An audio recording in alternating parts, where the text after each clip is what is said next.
terrible. Hello! Yay! Hello and blessings, beautiful souls. Avalon here with my co-conspirator, if you could put it like that, Anna Turian. Hi, guys. Hello again. It's been a while. Anna and I were just trying to figure out a few things behind the scenes. I'm streaming off a new computer. I've upgraded to a MacBook Air, and I've never done a live stream from a MacBook Air, so Anna was talking me through it. I haven't been able to pop out my chat, but don't worry, I'm gonna stay on top of it, I think, somehow. Okay, so we are here today to say hello, to show our faces. It's been a little bit of time.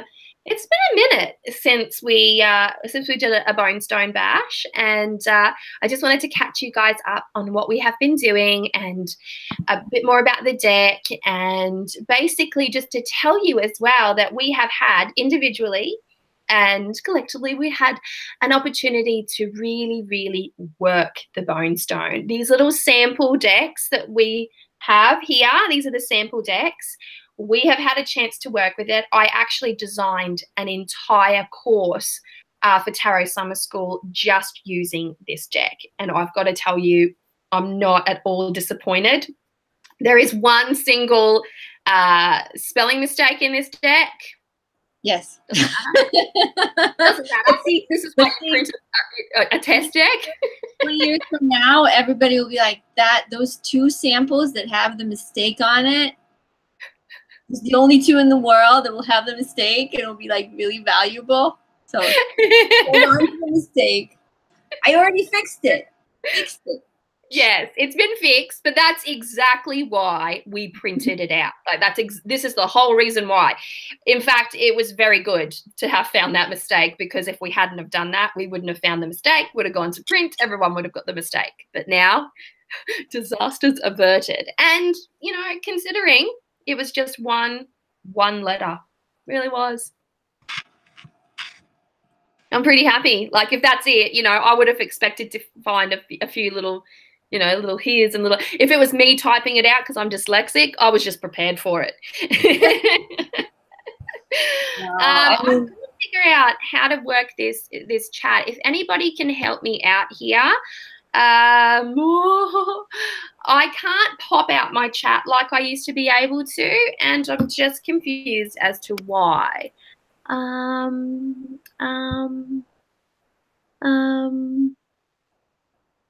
It should be like those three little, if you're on the main page where everybody would go to, you know, like if you go to there's like those three little dots. The three little dots gives me manage, moderators, participants, pop out chat, toggle timestamp. Pop out chat. Click on pop out chat. And it opens a whole new window. And drag the window. Just click and drag the window, and it should be able to move around. And you can. Yeah, it does, but it doesn't. Oh, you can make it smaller and larger. I've done something now. Oh no. Oh my gosh, this shouldn't be. I can show you on the phone if you want. If you really want to, I'll do like a. I'll show you my screen. I just want it to.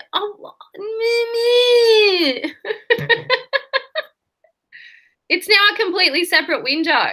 Yes. Yeah, but it's a whole page with a tab.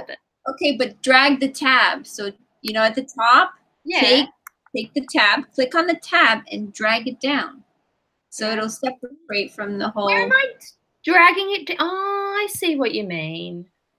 Hang on, let's try this again. No, it won't stay there, Anna. I'm not making this up. I swear, it won't stay there. Okay. It's broken. It's broken. All right, I'll just do this the old-fashioned way. Let's say hello to some folks here because it's been a minute. Hello, Solaria, Ali, Spitfire Cat, Anam, Willow, Tarot Quest, The Hermites, Tarot, yes, Tarot Quest. Kimmy Harris. Woohoo. Grualoo. Who else have I got here? We've got some Christina D. Hi, Christina. Brittany, Nicole. Brittany Nicole is in Jersey. Oh, nice. My neck of the woods. Do you guys know each other? What? You two know each other? No. But we're in Jersey. Oh, you guys are in the same place. It's a natural question. We've got Tea Leaves and Taro. Hello. And Patrick Fogarty, Benabel. Hello. Hello, Bwen. So we're here. Melissa just popped on as well. So thanks everybody for joining our first Bonestone Bash in a very long time. And also I just want to say this because I'm super chuffed, but I am live streaming to you right now completely off grid. Yeah. That's actually a thing. That's actually happening. I'm completely off grid. My solar panel, my power is solar, my water is rain, my heating is firewood. And look at the smile on my face. Look at the smile.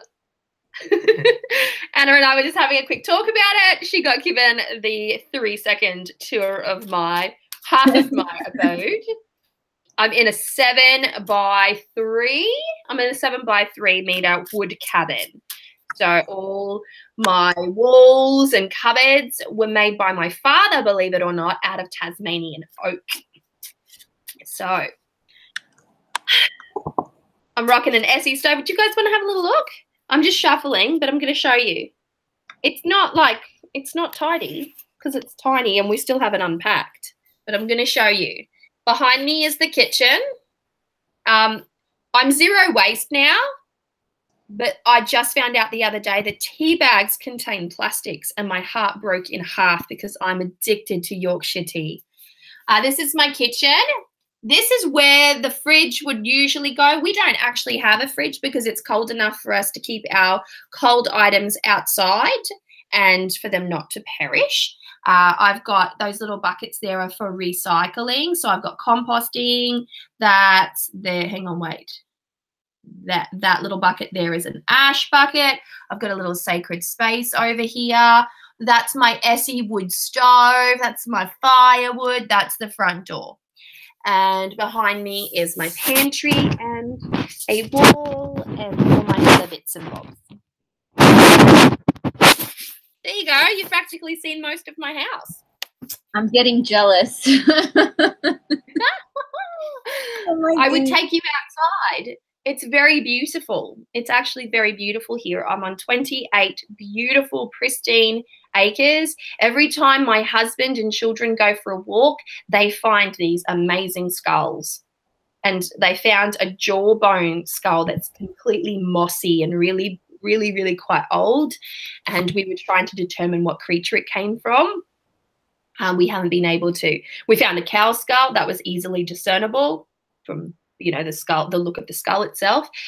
So there's like so much to be found here. We found 2 little gullies on our block.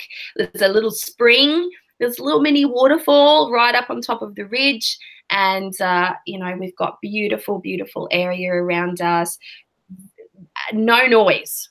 In fact, I think I'm making the most noise. And then the second noisiest thing is when we run the generator. That's about it, if we need to run the generator. So it's really fun. See, I'm dealing with heat here. I'm like at the end of my rope. I can't stand it anymore. It's been so hot. So hot. I want to have my own little cloud. Like, you know, like Olaf from like Olaf. Little cloud. It's so hot. I don't envy you. I don't know what kind of a summer we have down here. The seasons are very new to me. I'm not quite integrated completely with winter, but I'm starting to, and I have found the most incredible energy in winter, and I feel very creative. And I'm also sleeping so much better than I ever have up north.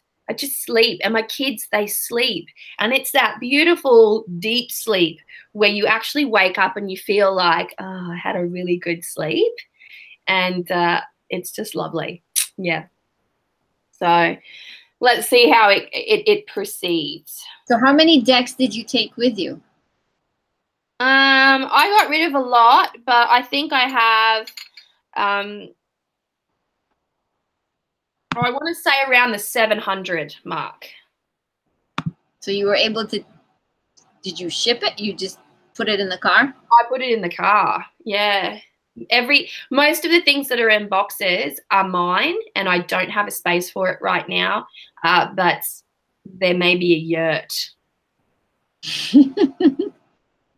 Can't tell you how excited I am at the thought of a yurt.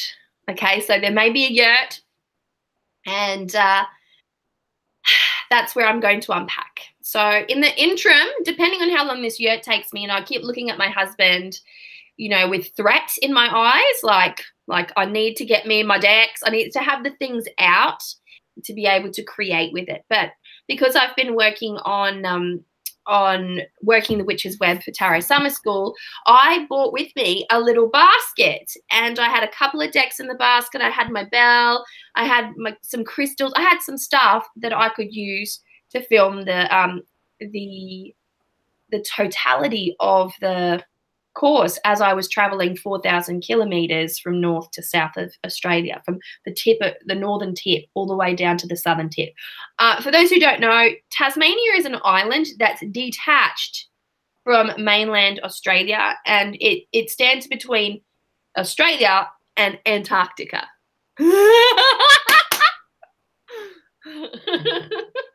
So exciting. And if you haven't seen it yet, you should. It's Tasmania, David Attenborough. Go and see David Attenborough's Tasmania, because it's really pretty. All right, enough about me and my circumstances. It's all about me right now. I feel very selfish. Anna's just had her mum stay with her for a bit, and yes, she's shopping every day. Almost. And there's been no, my kids are like, you know, grandma comes over, so there's like no schedule. Like, yeah, you want brownie for dinner? Sure, brownies for dinner is good. Brownies for morning for breakfast? Brownies for breakfast is fine. You know, so now I'm like we're trying to go back to a schedule. Oh dear. Once it's been broken, like I have my dear old dad. He lives just in the container. He's our neighbor. He lives in a container. He refurbed a container, and it's all, you know, it's tiny home business. And for me, it's inadequate. For him, it's the dream, right? But he eats out every day. He doesn't cook at all, even though I offer to cook for him. He just doesn't. And he stashes biscuits in his container. So he's got all different kinds of biscuits and chocolate-coated almonds and little treats, right? The kids have cottoned onto it. So when I say, no, it's not morning tea time, no, you can't have that, we have to have some good yummy food. Now, they sneak off to say that they're going to play outside, knock on Granddad's door, and Granddad's like, have some biscuits, have some. I'm like, shit. Yep. There you go. And I'm doing zero waste here as well. So we've been really, really good with zero waste. And we're in week 3, we're petering down to everything that was gifted to us. We keep getting, like, Dad's really sweet. He keeps buying stuff, but it's stuff that's covered in plastic. And I keep telling him, I love it. Can you please find a non-plastic coated alternative, please? And he's like, it's really hard. So he's just, you know, he's 70, and he's just like, this is the way that I am, take it or leave it. And I'm just like, okay, so I have to accept it, you know, accept the things that you cannot change. But we received our very first order of bulk food from one of these local food companies. It's actually called the Source Bulk Foods.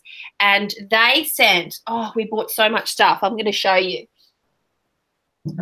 They send all of their orders in paper with biodegradable cello. And so you've got packages of packages. When I say that I've got a full order, look, I'm going to move my chair here, but my entire pantry, like, that's like so deep. It takes my arm plus deep, and that's all our orders. We've got so many cool grains. So excited. And for those of you who like coffee, we got ground coffee because so far we've been like primitive man and we've been grinding the coffee beans in a mortar and pestle.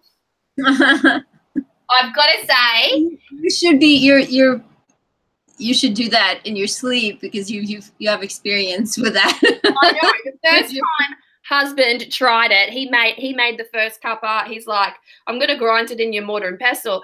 And I said, that's going to be a pain in the ass. I'm just letting you know because, you know, I used it for roots. I've used it for resins. I've used it for gums, for woods. And, you know, it's tedious. It's work. Like, you put work into it, right? And I didn't have a problem with it. I had complete and utter lack of faith in his skills to achieve a good, solid, you know, grind with it, and I was perfectly right, and he did a crap job. And so I felt the need to educate him, and he was a bit resistant. And but then when he finally tasted the finely ground coffee that I had done, it took me probably 40 minutes to really work it in a mortar and pestle. But I'm like, I'm going to do this because you've got to know. Like, you've got to know. It's not a case of it's good enough. Coffee is sacred. A gift. So you have to treat coffee with the utmost respect and grind it into a fine motherfucking powder so that it can be better absorbed. You know, the oils will release, the crema happens, and so you putting husks. You taught him about intent, right? He has to really want that coffee. Yes, that's what I said. You know, for you to sit here to do a good job, it has to be your number one focus. Like, all of your energy. He's like, he looked at me as if to say, what a waste of time. Why can't we just, like, and I'm like, if you're going to do that, you may as well not buy coffee because you're just wasting it. You're just wasting the coffee. Nothing's happening. The water looks like a fine, dirty brown, like, really, like, doesn't look, it just looks like dirty dishwater. And I'm like, no, that's not acceptable. This is a morning ritual. Coffee is a part of many people's morning ritual. You know, how am I going to go 8 of Wands without my coffee? Tell me that. I cannot be Emperor. I cannot be 8 of Wands. I can't be Ace of Wands. I can't be any of the aces. There's no start. There's no start. Without the coffee, there's no start. I would like to hear from the audience, please. Well, I hear you. I drink too much coffee. I really should stop, but I have a love affair. I have a love affair with coffee. What are folks saying? Oh, thanks, Benabel. It was a funky little tour. And if I have time, I'll take you outside for a bit. Hashtag sacred coffee. That's right. Rosemary, that's right. Yep. Have ceramic coffee grinder. Nice work. Coffee is nature's jumper cables. Damn straight, Annam. Damn straight it is. My lovely doctor back in Cairns once told me that caffeine is a gift, and that even Olympic athletes were entitled to a small amount of caffeine to assist their performance. So why shouldn't the average everyday person be entitled to that same luxury? So, you didn't miss it, Bunny Kisses. You did not miss it. All right, so that's enough about me and my lifestyle, although I'm not excited about it. It's all very new to me, so I could keep talking about it, but let's not. Let's instead talk about the Bonestone. So as I'm shuffling the deck. I'm going to shuffle. Can I please rifle shuffle your deck? Because we're friends, Anna. Because we're friends, I'll allow it. I have to do it. I'm sorry. Okay. I'll mute my microphone. So I assure you that's not necessary. Because I have to tell you before you cringe, you know. Thank you. I appreciate it. All right. I have, my deck is actually upside down. Good to know. So yes, folks, the backing of the Bonestone is completely reversible. Okay, so it's a reversible backing. It's a borderless deck. I'm going to walk you through the absolute entirety of it. I am almost finished with the guide. I have written some chords. I have about 6 cards left to do. And I paused so that I could finish working the Witch's Web. Ooh, that's a big one. I took a leaf out of Benabelle's book and I went big on that because I thought I've got it in me to do this. And I had a really great time. So 2 of my favorite subjects, witchcraft, tarot. Hi, Christina D. Christina. Is she there? Your haircut, Christina. Aww. Hello, Miss Christina D. Oh, I'm so happy to see you. And who else have we got here? Megan. So Lorenta, the Witch's Web course was utterly amazing. Just finished it. Woohoo! That's exciting. I'm excited. Yes, it was really it was actually stressful trying to find pockets of silence in the many places that I went to where I could video. And I realized halfway through my trip that I actually lost the charger to my video camera, my really good video camera. So a lot was filmed on my iPad, which really disappointed me. But at the same time, I decided to just roll with it. Because that's what I'm made of there. It's just this like, ooh!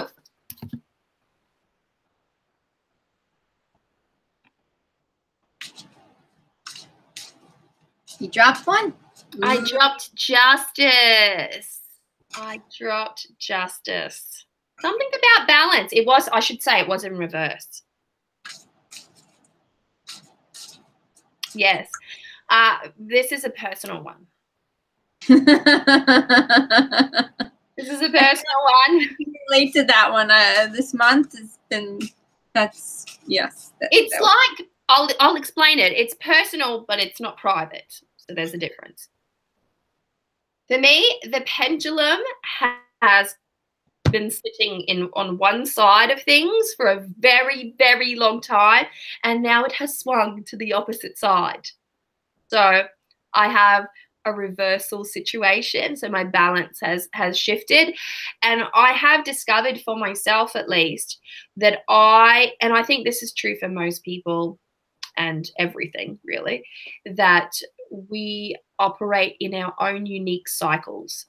So each person has a cycle in which they operate within, and I like to move really fast for things, and now I'm slowing down. That's my pace. I've completely swung to the other side. I'm no longer so solar influenced.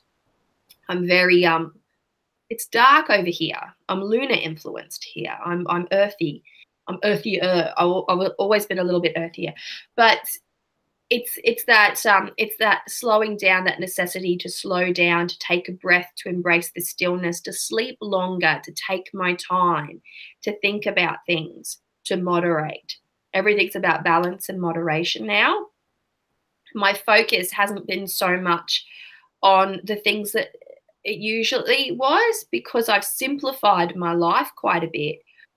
I now think of things very, very naturally. Like I can't do that right now because there's not enough sun, or I have to bath the babies while there is sun in the sky, otherwise the sun drops below that horizon. It's a bit too.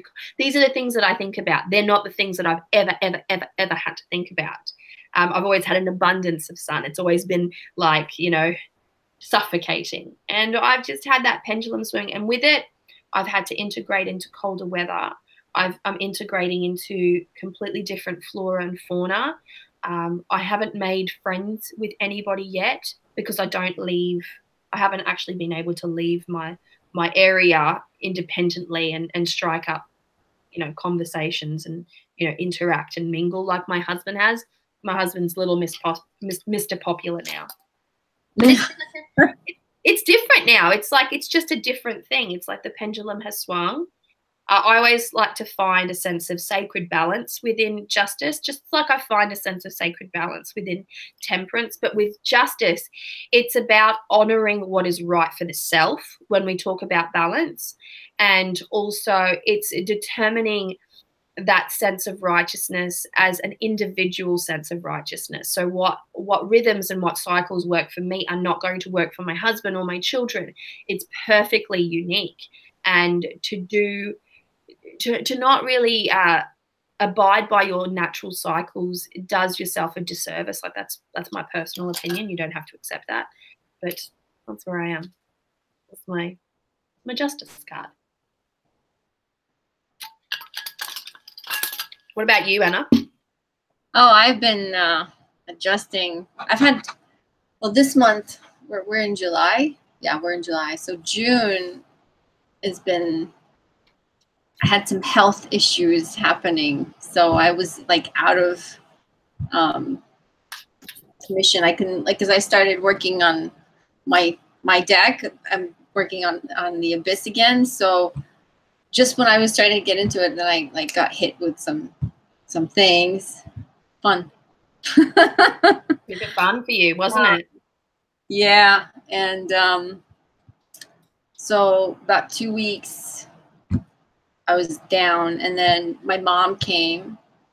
So it's been, you know, because like, when you have somebody visiting over, right, a family member, and they're staying, it's like you always, you know, your whole schedule is changing. You know, you have to integrate all sorts of things, but it's been fun. You know, we've been going into the New York City more. I don't usually go into New York City that often unless I really like have something. I like quiet. I'm more into like the woodsy, you know. I'm by a very wooded area, so that's nice. I'm more like hiking, and so, you know, so it's been very, very busy, very busy, and the heat doesn't do me well. I mean, I'm a fire sign, and you'd think that fire would be good with me, but like the heat, it drains me. It's like sucks out all the energy from me. I'm much better with like cooler weather and like fall and winter. So this has been really hard for me. It's like by the end of the day, I'm like, I feel like I'm in a sauna so all the time. And I'm so waiting for, I'm like September, October, I'm like, oh, I'm waiting for that. But it must be difficult for you there, particularly because I know that having too much snow, I've seen you with too much snow and it's like, ugh, it's too much snow. But then there is this lovely period between your sort of like the fall, I think it's your fall period there, that everyone seems to really bubble alive. Yeah, and it's been going kind of, it's been extreme. Like usually here, at least, you know, in the past, you'd have like between 12 and like 3, it'd be really hot, and then as the day would progress, it'd get cooler.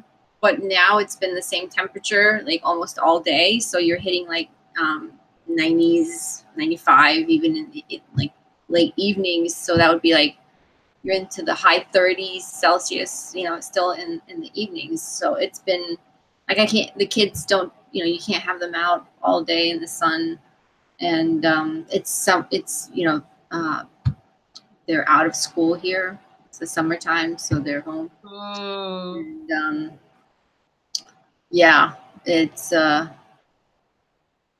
I'm a fall girl. I'm a win, but you know, I don't like the whole.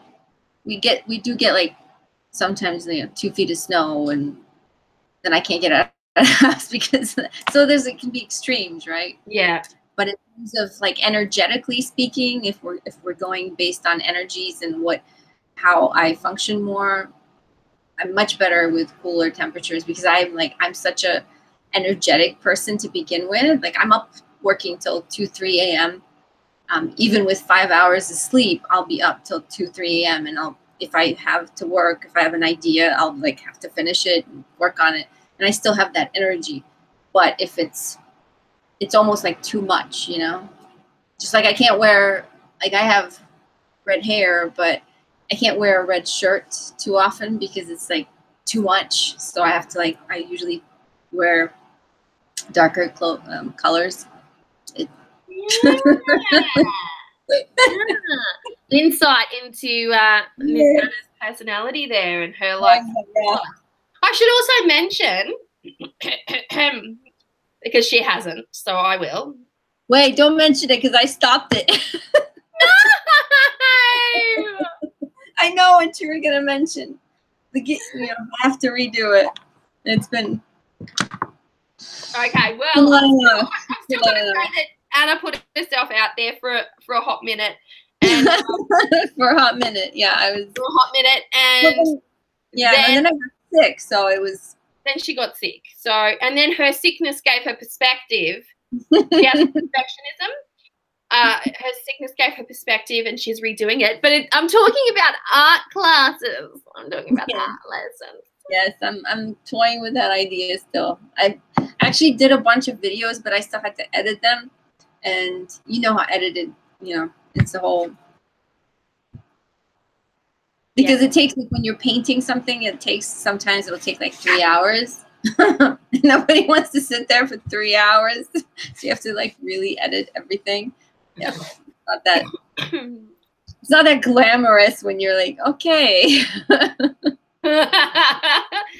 Speaking of glamour, I've got to put another log on my fire. So Anna, would you like to talk about your experiences with Bonestone? I'm not going to mute because there's no other noise apart from me here. So. All right. So I will talk about, I'll talk about it from my point of view. So since I've illustrated the deck, right? I have a little bit of a different feel on it. And I have to say that, so how do I phrase this? So every artist, when you're drawing and you're painting, you put a little bit, you're creating something, you're channeling in a way, right? You're channeling this art if you're doing things from your imagination, or you're creating something. In general, you're putting a little bit of yourself into it. And then with the Bonestone, once it was done, once I had everything printed, you look at it and it's more like you feel like it's an artistic thing, right? You're looking at it. But then just like once I started working with it, it's like it has this personality that is so different. It's very, definitely, I'm getting a very strong personality, totally different from myself. And I don't know, I mean, I know you, Avalon, but it's like a totally different entity altogether. It doesn't, like, I can see remnants of you in there, and I can see remnants of myself, but in its wholeness, it's a hunter. Yeah, it's like a very, well, you wanted it to be primal, and have that natural feel. So I think that's what I'm getting. And it was interesting because I've created my own decks and I've had similar things, but mine tend to be like, in the end, the feeling that I got from in comparison, like mine are, they had like a soft kind of feel to me personally. The closest that this happened with was the Oracle of Echoes, because then that became a whole different thing separate from me, and that was a weird feeling. But this thing here is like this.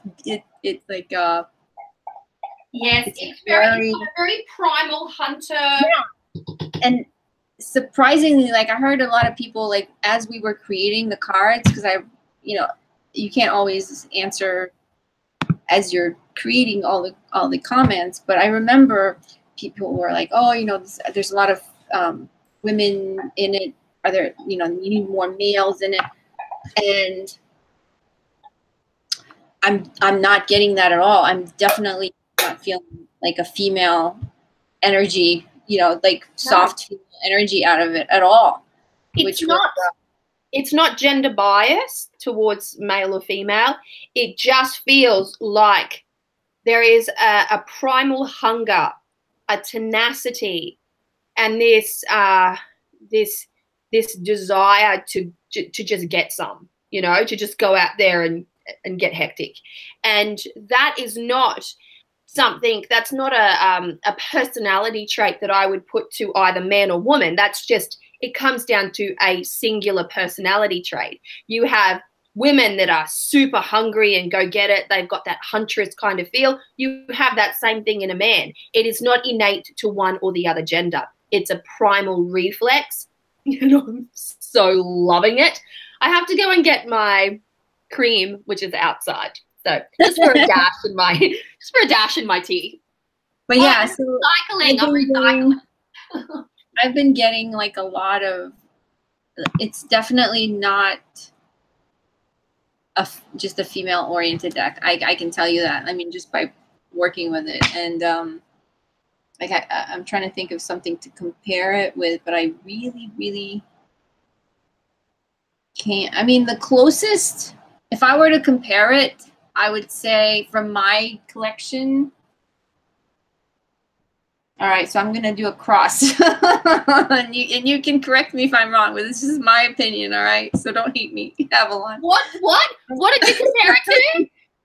No, I said I'm going to do a cross comparison just about the feeling. If I could try to give it, I would say a cross between Druidcraft and the Wild Unknown.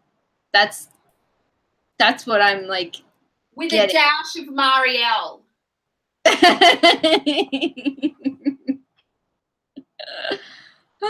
Yes. Okay. I'm reading this. Okay. All right. A little wildwood. A little bit of wildwood. Wildwood. Yeah. I don't think I have that one. Do I have that one? You would. It's very there with Druidcraft. Will Worthington did the artwork for it. No, I don't have that one. Did not get that. Shame on you. I know. I just got the Game of Thrones one. I did get that was the last one. All right, so which are your favorite? Okay, so my favorite cards. All right. Well, this is what you put. It's hard, right? I made them, so they're all my favorite. But all right, so I'll go through. Okay. Let's see. Made myself a cup of tea. Thanks for joining me, guys. Stoked my fire. Never before done on my channel, by the way. So they asked for my favorites, so I'm going to go through my favorites. Ooh, good question. Because I'm like, it's hard. It's like, which children do you love the most? Which child? Depending on the day. Yes, it's all right. Oh, thank you, Christina D. My dad made it. My dad handmade this kitchen. Yes, he's very skilled. He's an electrical engineer by trade, and he's a woodworker. He, when we were little, he used to make all my little dolly houses and the little doll beds and things like that. He was good that way. Okay, I'm going, and this is, you can see that I've already made like half a pile. Instead of picking like one. I'm actually taking your question very seriously. All right, all right. I should be more selective.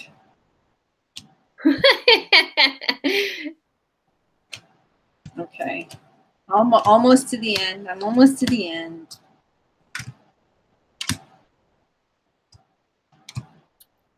Oh my God, Bria, 4 worlds, forest fires in Colorado, 9 active fires.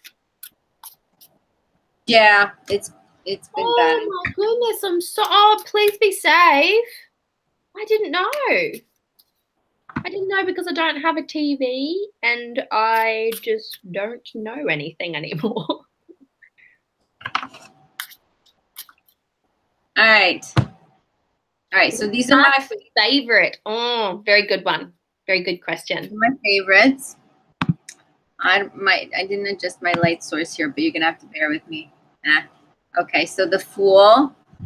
I love the Fool. That's the first one. I love that one too. One of my favorites. The Magician. I love that one too. And they're not in order, by the way. So the Ten of Swords. Yeah, that's a good one. The Moon. Yes. That's up there. The Five of Pentacles. That's a good one. Go, zoomy. The Page of Swords. That's a really good one. Love the Page. Seven of Wands. Yeah, that's a really striking card too. Yeah. With a lot of hair in the wind. The Three of Swords. Yes. The Ace of Pentacles. Yes. The Devil. Yes. That one took a long time. Justice. You just pulled the Justice, so I like it. Yes, I love the Justice. The Emperor. Yes. I like the Ace of Ace of Wands. King of Wands. My husband loves this one. That's because it's a good card. He loves it. The High Priestess. The Ace of Swords. The Nine of Pentacles. You can see like it's half the deck. And the Nine of Pentacles. The Lovers. The Queen of Pentacles. She just, I don't know. I love her. I love, I think she's got a real little something there. Death. The Ten of Swords. Sorry, Two of Swords. The Eight of Cups. I like the whole deck. Six of Swords. Nine of Swords. Strength. Strength is beautiful.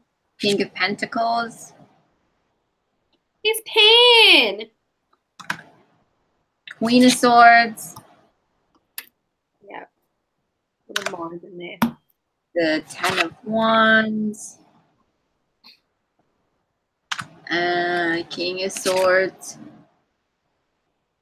Beautiful. And the Eight of Cups. You know, I'm happy with the whole deck, but I'm just the favorites. I agree with all of those. I actually I love every card. There are, I love every card. That's not even a joke.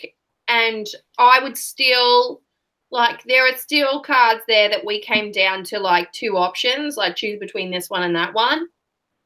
And if I was ever to redo this deck, I would just go back and choose the other option just to give them a go, because I loved there was some ideas that were absolutely impossible to decide between. and then we threw them out there for other people to decide for us.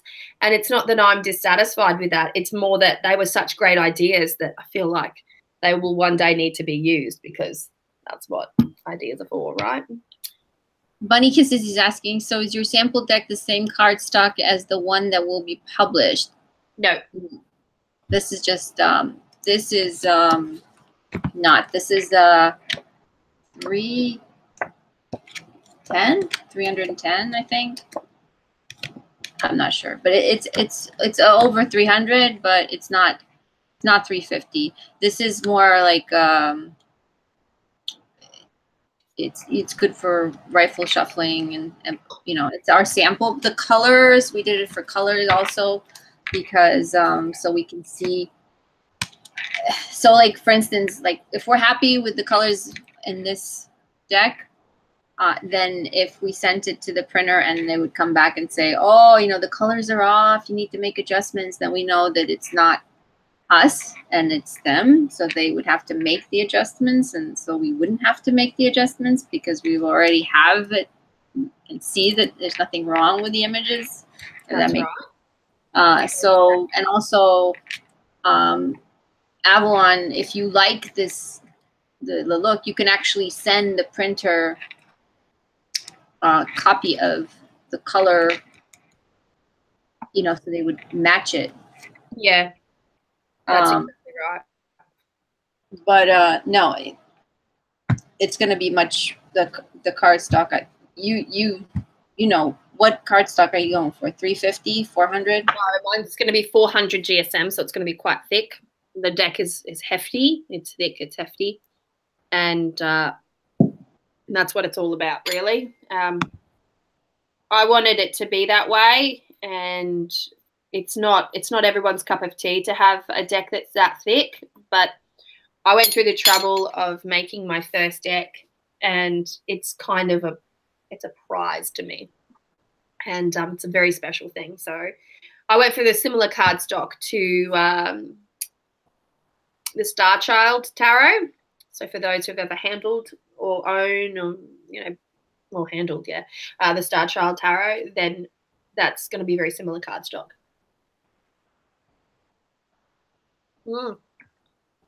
But this is like, because we already, like she mentioned, there's a typo. I think it's in it's the page. Yeah, the page of the Pentacles has the typo. Here's the page. Here's the page. Page is spelled wrong. See, it's spelled. That's the mistake. It's spelled PSGE. I ate a letter.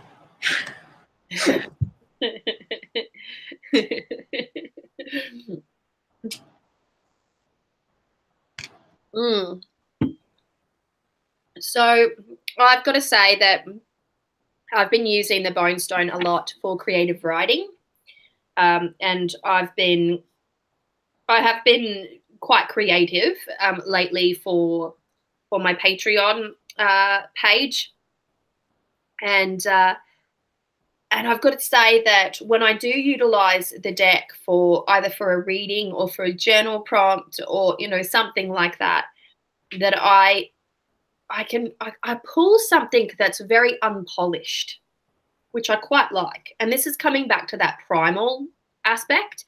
It's very unpolished, and it's just it's rough, and it's emotive, and it's passionate, and it's just so perfect. It's so perfectly rustic, which is the theme. My coven has called me rustic. She's gone rustic. But I have loved it for journal prompts. I've loved it for a multiculturalism as well, which might piss a few people off when they hear me say that, but we've got quite a few different influences here, not with the intention of making the deck necessarily multicultural. That's not the idea. I just wanted to, I didn't want to think about things like that. I didn't want to think about gender. I didn't want to think about race. I didn't want to think about those things. I just wanted to say I'm a citizen of the world. I love nature. I love meeting people. I love travel. This is my world. It's my world, and I want to use as much of my world as I can. Not just this is my little small pocket of the world. This is my world that I grew up in.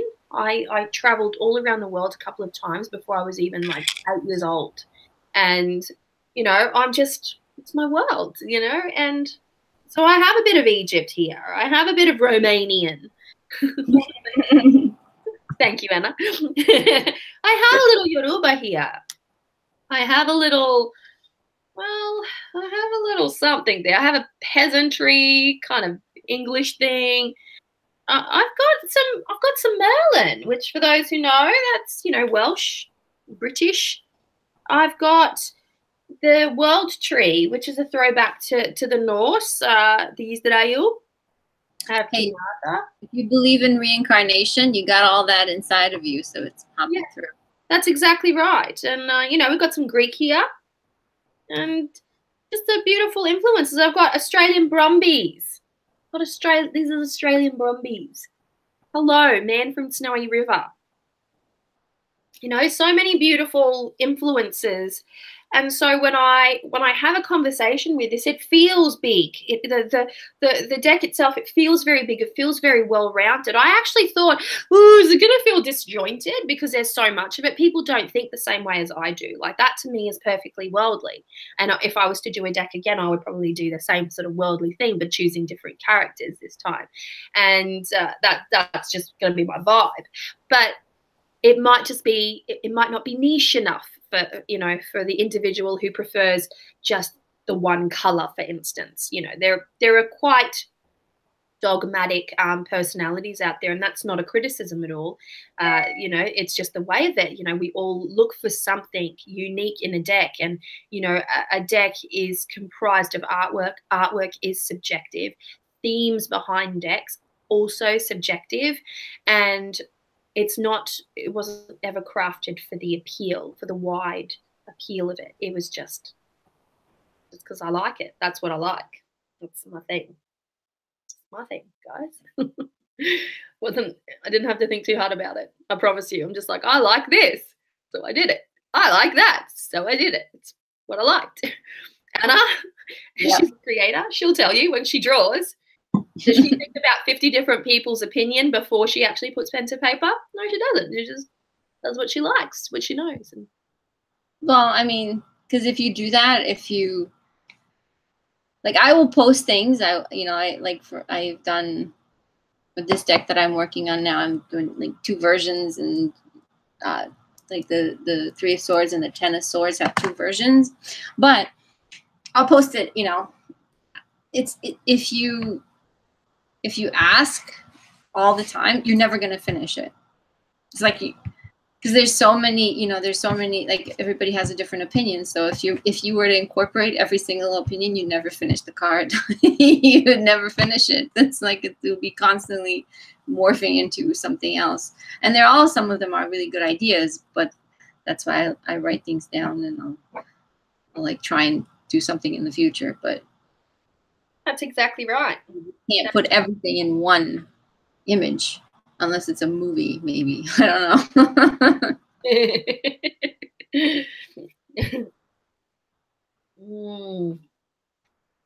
Right, so I would like to pull some cards from the Bonestone for you guys. And just to let you know that I've had a really lovely time getting to know this deck. And as with all creative endeavors, once it pops out of your brain, it's its own thing. It doesn't belong to me anymore. It's not mine per se. It's of me. Just like my children, they're mine, but they're not mine. They're their own entity. And I look forward to sort of like sending out these packets of like Bonestone out into the world and sort of seeing what people say about it, you know, what they do with it. You know, it's just going to be really interesting, and I'm going to try not to be too emotionally attached to it, so that when I see somebody trading it, it's not going to be like, why are you trading it? You know, it's not going to be like that. I'm just going to be like, okay, you know, each to their own, different tastes, different vibes. It's just the way of it.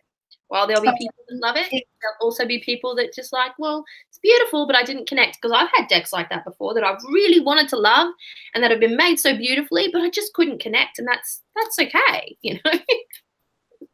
But I mean, I don't like. I never get upset when I see people trading. I'm like, all right, good. You know, somebody else will.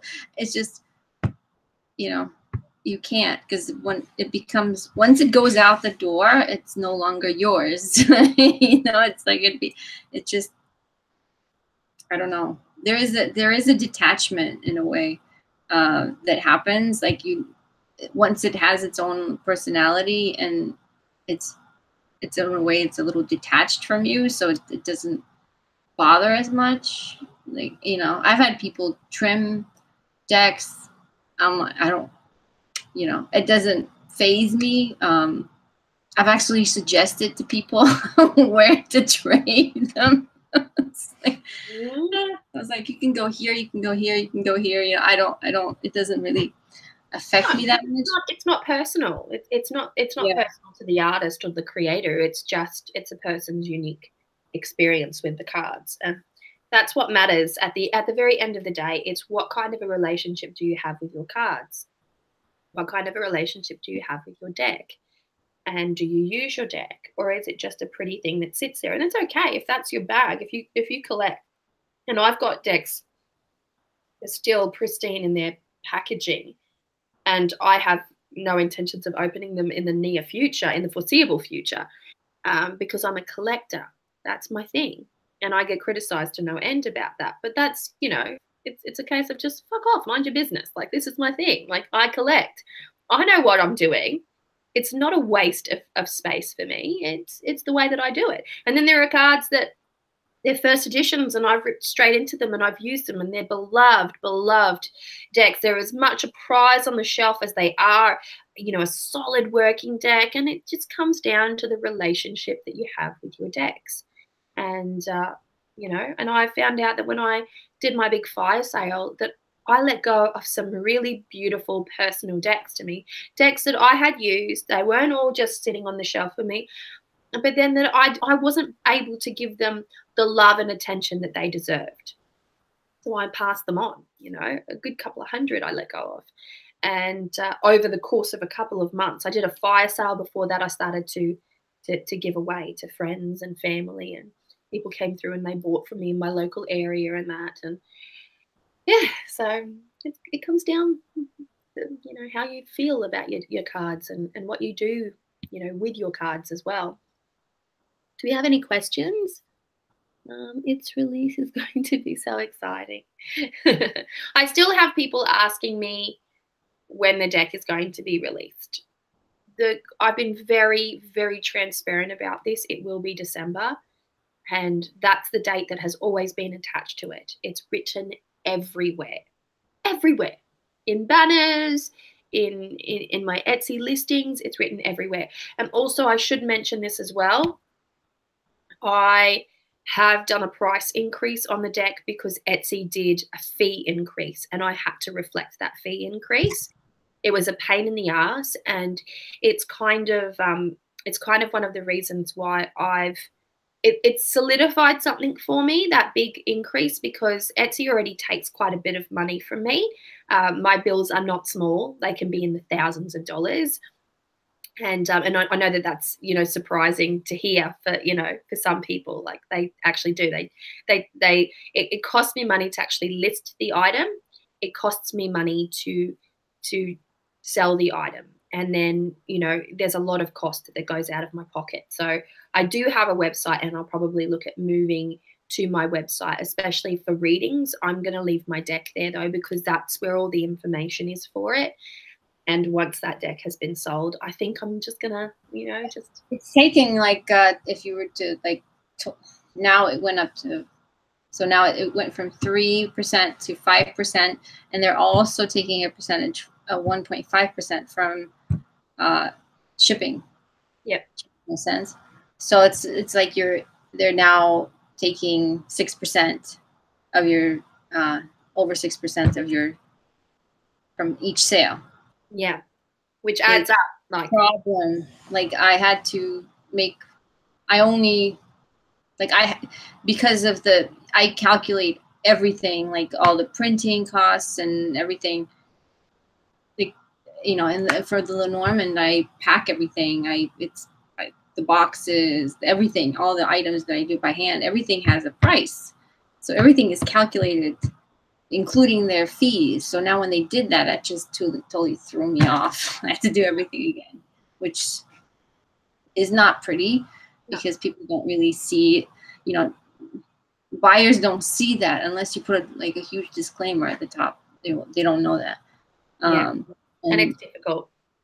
At least with your website, you've got, you know, you still, I will still get charged a fee for transacting from my website, but I have to go through the intricacies of that because I haven't transacted from my website just yet. So just all little things to look at. Megan is asking you Megan asks is it going to increase the cost of the ones already pre-ordered? No. The actual the change in fee doesn't affect anything that's already been previously purchased, because that is something that was done separately and well before that. It went into effect on a date, and then everything after that date is then affected. I let it go for a couple of days thinking, oh, what should I do? What should I do? I think I didn't act until about a week and a half to 2 weeks later, because I felt like a bit of I'm like, I just get so much shit over the cost of the shipping that's completely out of my hands, by the way. And so I was just like, this is going to be great. Like, I can't wait to have to, like, filter the critique for this one, you know. But, and I don't mean to sound cynical or anything. It's just, you know, it's been on and listed for a while, and I've had my fair share of just like, why is it so expensive? And I'm like, yeah, I was thinking of moving all my stuff separately, but then the problem with that, and why I'm probably not going to do it, is because I have, like, people buy things based on reviews. So I have over 600 reviews on Etsy. If you switch and you close, you lose all that. You'd have to, like, you know, it's a little different. So it's not, you do lose a lot of the, people don't feel as secure if they're purchasing from a personal website versus, you know, Etsy, because. Well, that's exactly right. Yeah, that's exactly right. Back and forth. I was like, should I do it? Should I not do it? I'm like, oh, it's like I have to set up another thing. It's not an easy decision to make. Yeah. That's why I'll be closing my shop down. Oh, Solaria, that's sucky. Charging a percentage on shipping is flat out ridiculous. Yeah, that's what I think too, Anna. They were doing, their reasoning for doing that is because of a lot of sellers were not they were hiking the prices for shipping. And like they were adding like a big handling fee in order to compensate for, like, for instance, if an item was selling for $25, they were adding more on the shipping, so the price of the item would sound cheaper, I guess. So Etsy felt that they were losing money because of that. So that's why they started taxing the shipping. But not everybody does that, you know. Like, I have an automated thing where the USPS from here just calculates everything based on weight. So I'm not really doing anything. People are just, when you buy, based on the weight of the item, wherever you are, it automatically will calculate the shipping cost. So not everybody did that, but they pretty much taxed everybody. You know, they did it all throughout the board. So everybody's suffering because of a couple of individuals that greedy fuckers abuse the system in a way. So yeah, it's unfortunate. It is unfortunate. Well, let's get to slinging some cards. Anna, are you up for it? Sure. All right, ladies and gentlemen, lovely people, if you would like to have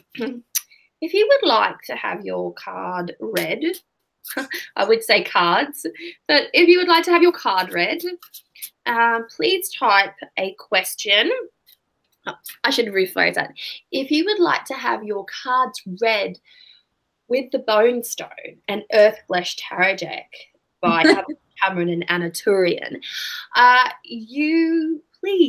you please type a question in all capitals so that I may see it and then answer it with a card, right? And that's what we're going to do. We're just going to have a little play with it and just going to show you a little bit of how the sassiness of the Bonestone, because Anna and I are the only two people in the world that have had the experience with this deck. That's a scary thought. I know. And so you're going to get to see it in action. Okay, so we've got Claire G. What's important? What do I need to think about currently? Hang on, I'm going to have to do some housekeeping here.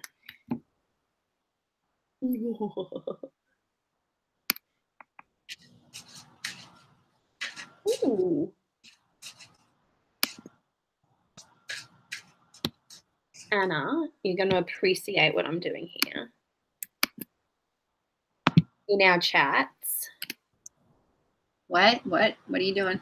In the chats. Oh, wow. That's like magic. It just popped out. That was thorough, right? That was super duper thorough. That's the Taurus in you. See, I would never have thought about doing that. She just took all your questions and put them in a list. So we have them separate in order.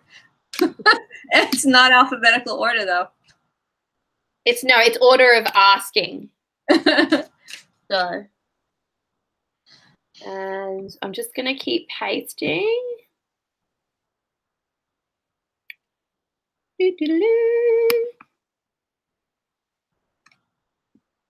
And we have, just give me a second to housekeep here. And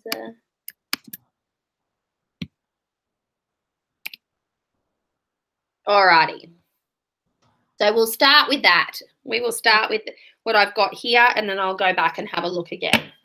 So we've got from, didn't get the name. See, I was down it. It's Claire G. Claire G. Yes, Claire G. What's important? What do I need to think about currently? All right, Claire G. This one's for you.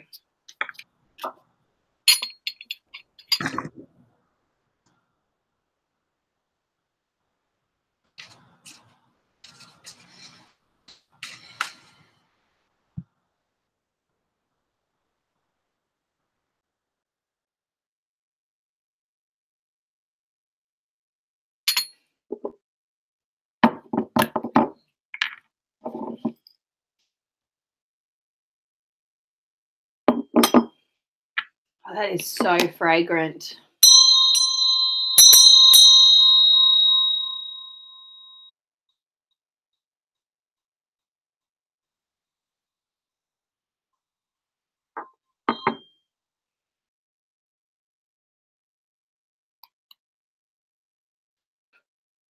Okay, I'm ready to go.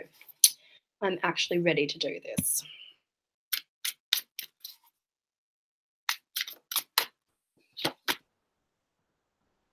There's a little bit of a skip there in the video. Not sure. That's all right. What's important? What do I need to think about currently? 10 of Wands. You need to think about relinquishing the burden. You need to think about your attitude towards your responsibilities and how far you are both physically, mentally, and spiritually pushing yourself, and determine exactly whether or not you are utilizing your resources, your strengths, your energies, your creativity, everything you've got for the right reasons. Are you investing your time and your energy in the right place at this moment in time? Judging from the 10 of Wands, it would show that things have been very cumbersome for you of late, and that looking at releasing some of those responsibilities, releasing those burdens, releasing those obligations is potentially going to be in your benefit. So Anna, would you like to compliment that? Yes. Hold on. let me just, can you hear me? I can, yes.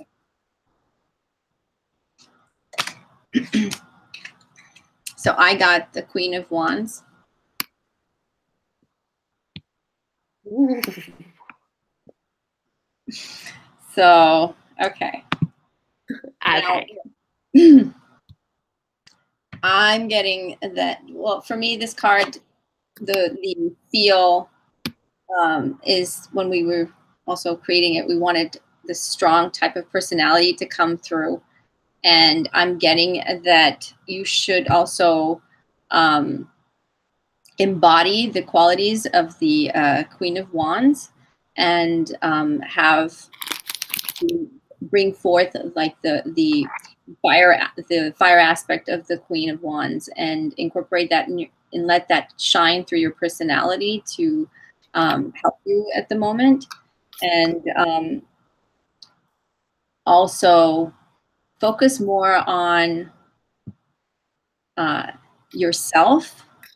The Queen of Wands is a very strong individual, but at the same time, she's also a person who can handle all the, you know, the creative aspect that the wands represent. So in kind of channel it in her in a feminine way.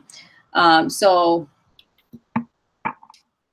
that is what I'm getting from the Queen from this particular card, and there is a blending of energies for her. And in terms of the card that she's representing, Marie Laveau, we picked her because she was also this individual who was capable of a lot of like magic and who had a lot of this creativity kind of shine through, not just through her mundane life, but also in the work that came out afterwards, right? So That's it. Yeah, that's a beautiful one, and it helps to say too, Claire G, that it was double fire. So you've got predominance of fire.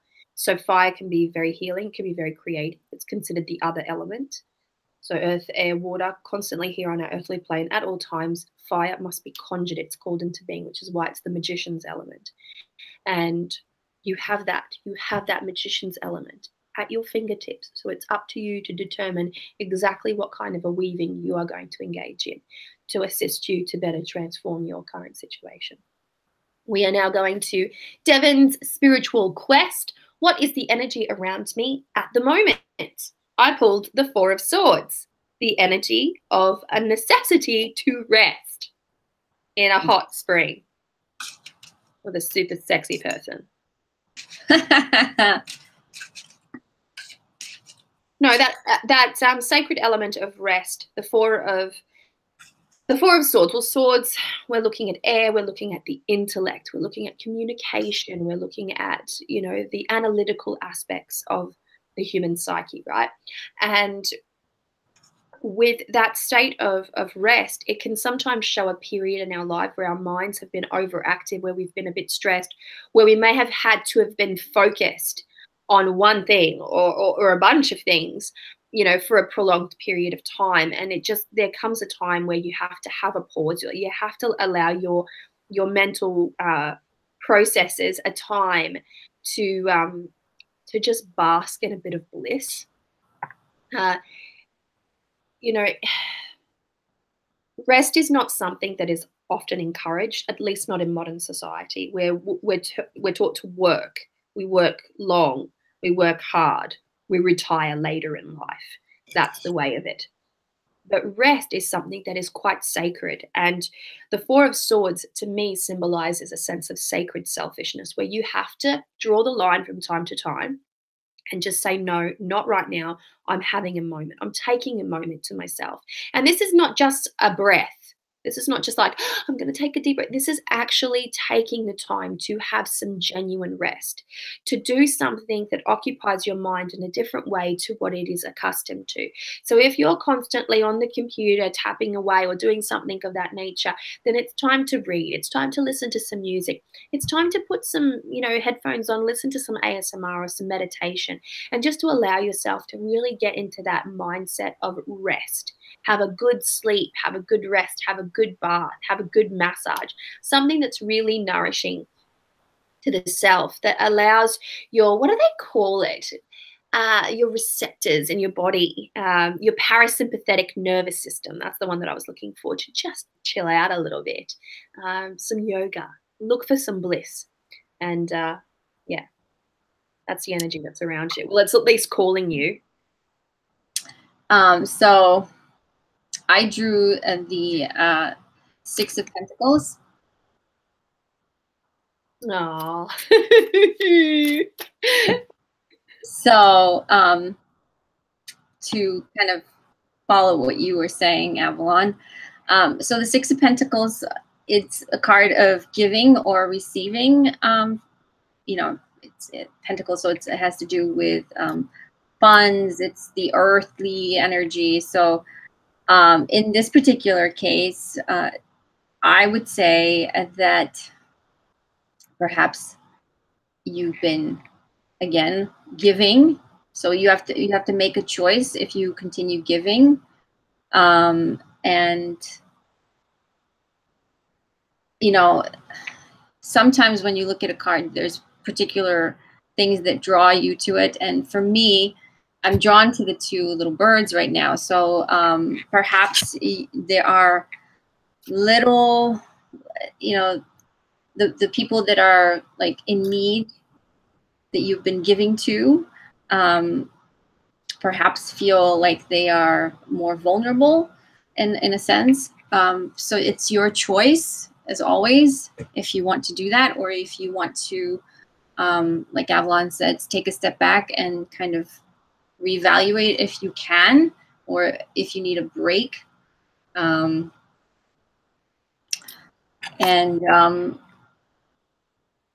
There is always a give and take. So when you give, you do receive, but there has to be a balance. If you give all the time, then you feel, sometimes you can feel a little depleted. And just with energies in general, if you give a lot of energy, you lose at one point because you have to replenish it. Or if you give financially all the time, that again is not necessarily helpful to the people that you're giving all the time, because you're creating, people have to kind of learn to also get by themselves. So that's for the Six of Pentacles. That's a really great compliment to the Four Swords. I would have gone, I don't know what I would have, what you would have said though if you'd pulled the Eight of Wands. They're kind of like complete opposites to me, at least. So we have Raw Spirit. What can I do to assure success in my desired career path? So let's have a look. Okay. Oh, I got the reversed Three of Swords. This is a really interesting one, and it's something that relates to old wounds, to old behavioral patterns, to mental patterns and cycles of things. The one little bit of wisdom that I would give for this is, if you do what you have always done, you will have what you have always had. And so it is time to find yourself in a different rhythm, rocking a different energy, embracing a different cycle, and not relying on old experience that has perhaps not been to the benefit of your whole self, your spiritual self. So I would look at really, really relinquishing, cutting ties with old behavioral patterns, with old cycles, like really cutting ties, and doing a little bit of soul retrieval as well. to assist you to truly cancel out those contracts. You know, go on a sacred journey, go meet your elders in the other world, and go and burn those contracts, burn those soul contracts, and allow yourself that opportunity to really release and relinquish. And that comes down to beautiful soul retrieval work. So if you're looking at any references on soul retrieval work, Sandra Ingram does a great book on it. Beautiful process. And it's reversed too. It's knowing to release. It's knowing to release. It's an exacerbation or a blockage of that type of energy, but it's a notice to release. And so there is a hindrance there. There is an issue there that needs to be closely examined, and then you'll have to go through the process of working with that. And I might have a card that actually comes into Yes, I certainly do. All right, so I pulled the Hangman.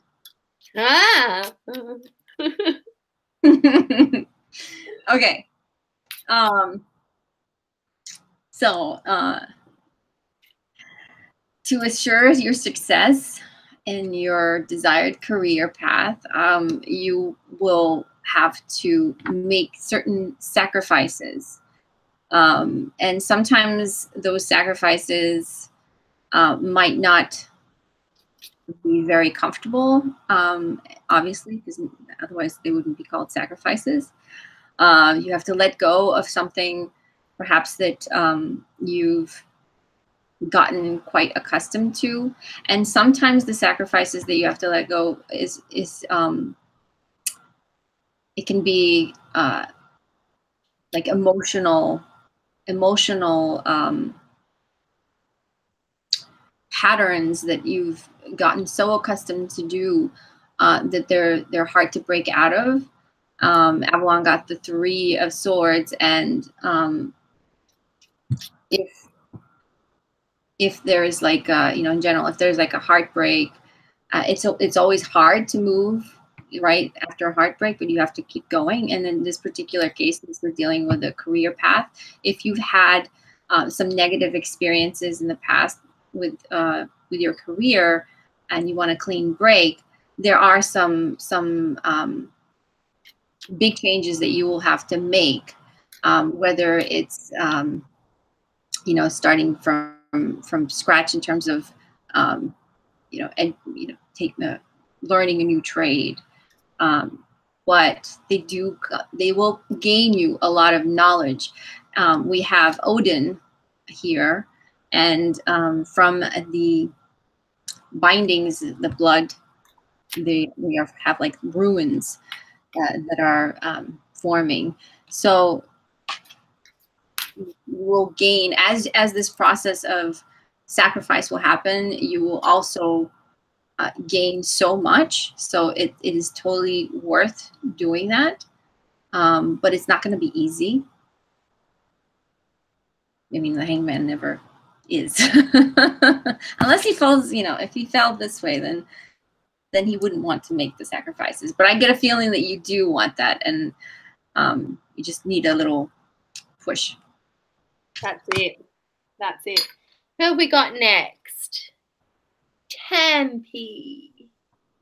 How's my trip going to go this week? Oh, a travel question. Oh, it's going to go really well. You got the world card. So going to be holistically rewarding, completely rewarding, and could be quite evolutionary for you. So yes, that's a very good card. How can I follow up with that one? That's like the it's the card. It's like the card. Whatever I pick is gonna be like. Don't pick the 3 of Swords. Oh, come on. See, like, no pressure. After my world. All right. So I picked the 2 of Pentacles with a Weaver. So your trip, I'm getting that your trip is, you're going to have to do a lot of juggling for this trip, even though it's going to be a pretty good one from the looks of the world card, you're going to have to, it's going to be, an energetic trip. Let's just say that. It's not going to be, I don't think it's going to be a very dull trip in a good way. You're just going to have to like do a lot of things. And a little bit of multitasking. But at the same time, I think that, I don't know, maybe wherever you're going, you're going to really like it because the spider builds its home. So, you know, who knows? Maybe you like it so much you want to move there. That's exciting. I just want to point out something. I had another jumper card, and it was Justice again. Stalking me. Justice is stalking me. Just decided to stalk me. So we are going to Rosemary. Where should I be focusing my energy on the foreseeable future? I haven't actually been keeping an eye on the chat, folks. I've just been focusing on these questions. But if you do want a reading, then I suggest you type your question in capital letters so that we can see the question and I can copy and paste it. We won't be going forever though. So, Rosemary, you should be focusing your energy on emotional fulfillment. You got the 10 of Pentacles, the 10 of Cups, not Pentacles, the 10 of Cups. 10 of Pentacles is actually fresh in my mind from a conversation that I had with Anna previously. But the 10 of Cups is that it's almost a happily ever after card. It's a very blissful, very soul nourishing, very spiritually resonant type of a card where the energy of water, of cups, of that loving, self-nurturing, psychic, creative, imaginative, devotional, all of that comes rolling into one big warm hug. And that's the 10 of Cups. And so it's about allowing yourself to have that blissful moment, that blissful existence, to seek out that blissful existence. And because we're looking at water, we're working with the element of water. So we're looking at it from an emotional perspective. We're looking at it from an imaginative perspective, nourishing our spiritual, intuitive, psychic self through our imaginative actions and bringing that sense of soulful connectivity into being. So it's a card of real genuine nourishment to the self and to the soul. That's what I'm getting. So yeah, might actually signify cutting some ties with some people that are not fanning your flame of amazingness right now. So very lovely card. What have you got, Anna? I got the Chariot. So the Chariot in our little deck here is you see her like the gypsy caravan behind and guiding one horse. She's not running or anything, but she's very determined and very in control. And I think that the emotional fulfillment that the 10 brings, I think that the Chariot complements it in the sense that you have to, in order to get to that point of the 10 of Cups, you will have to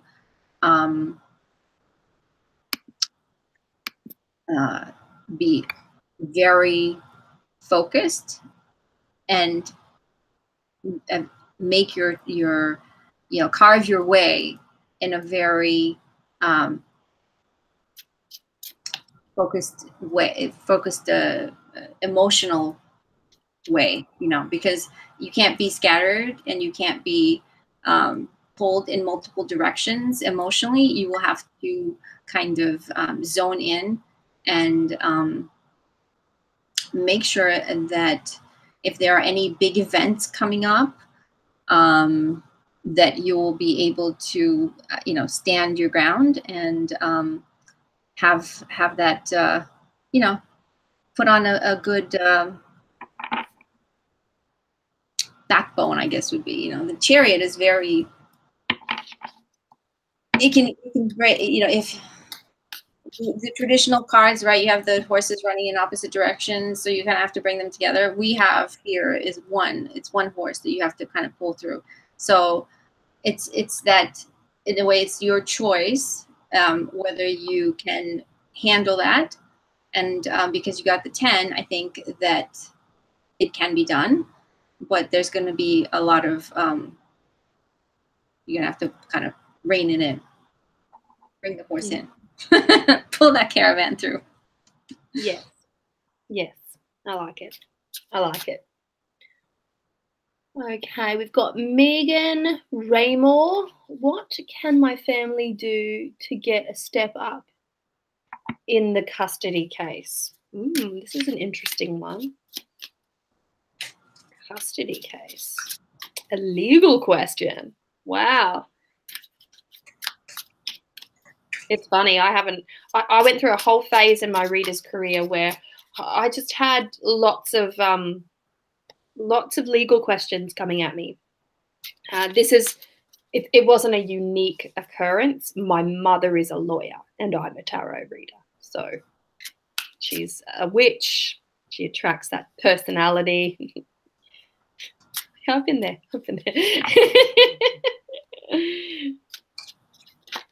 Ooh. We've got 3 cards.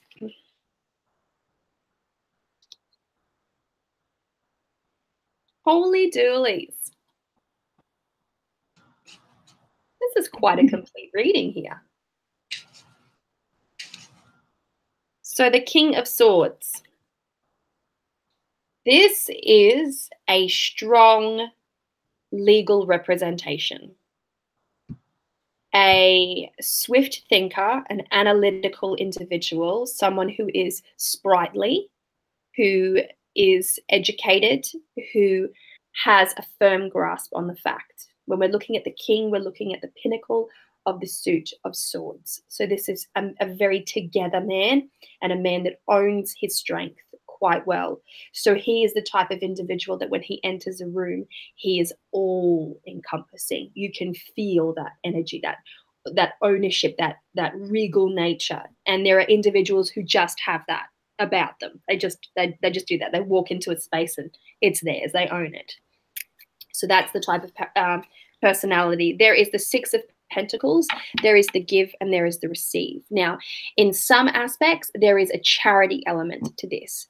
And so there might be the necessity to receive resources from an exterior source to assist you in whatever legal battles that you have going on at this moment in time. So be willing and open and receptive to any support, help, offered that might be based in that area of resources. So this could be this could be financial aid. It could be emotional support for your mental, physical health, because Pentacles is related to also the physical body.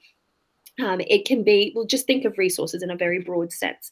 And then you have the 5 of Wands, and this is competitive. So this is about being competitive. This is about, in the tarot, the 5s, they represent conflict. Out of all of the suits, out of all 4 suits, the only element that enjoys that conflict is Wands. So this is about being competitive. This is about knowing when to be competitive, when not to be competitive. This is about having your game face on. This is about being prepared in every sense of the word.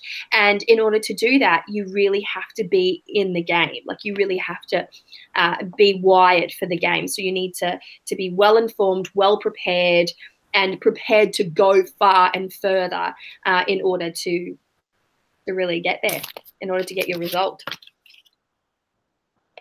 They all 3 came rushing out of my deck. Well, I got one card. So I got the Empress. Oh, nice. And since we're talking, you mentioned custody case. you know, the Empress, I'm viewing it as a representation of the mother. And I think that bringing forth the qualities of the Empress and showing those qualities is something that is important and that will play a great deal in the matter. You know, we have the Empress that's giving birth to the world pretty much here. So it's this all-encompassing earthly mother. So it's about showing, you know, the compassion, the love of everything. And sometimes showing that you are human and that you do have emotions and will actually benefit you in that matter. So like she said, like Avalon said, having a good representation, but at the same time, being able to give examples of the qualities of the Empress. Now, the Empress here is a female, but if you were to say you know, a father can also have the same qualities as the Empress. It's not just a female aspect in that sense. So it's showing the nurturing aspect, showing the caring, and also all that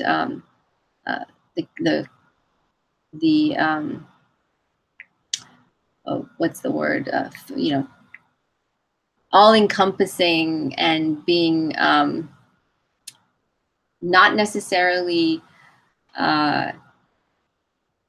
focused on, you know, the battle itself, but actually what's good for the child, I guess would be the way to say it. You know, because she's like the mother of all. And when it's the mother of all, it's not the mother of one, but it's also thinking of the all. Beautiful. I got justice again. Jumping out of my deck. I have to meditate with this card. I might have to do a little journey with it later. So we have, oh, Adam. How is my twin flame feeling about me? That's almost a third-party question, but you brought it back to yourself there in the end. So it's personal. Thank you for sharing this with us. Thank you for allowing me to be a part of this love story. I'm just such a romantic.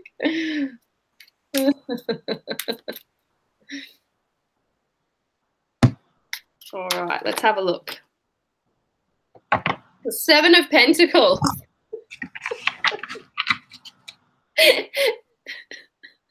Did I hurt you with my shuffle? Sorry.